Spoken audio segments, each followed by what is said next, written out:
Hello everyone, welcome to Techavro. Today in this video, I'm gonna show you how to turn up dial pad tones in your Android phone.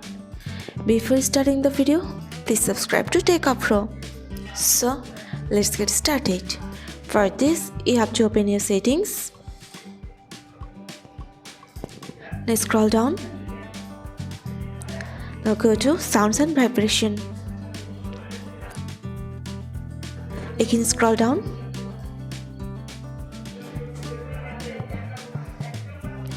Here you can see the option of dial pad tones.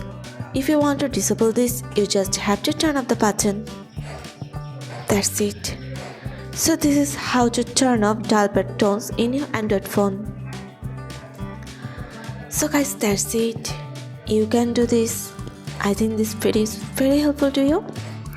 If it was, then give a thumbs up and hit the subscribe button. And thanks for watching.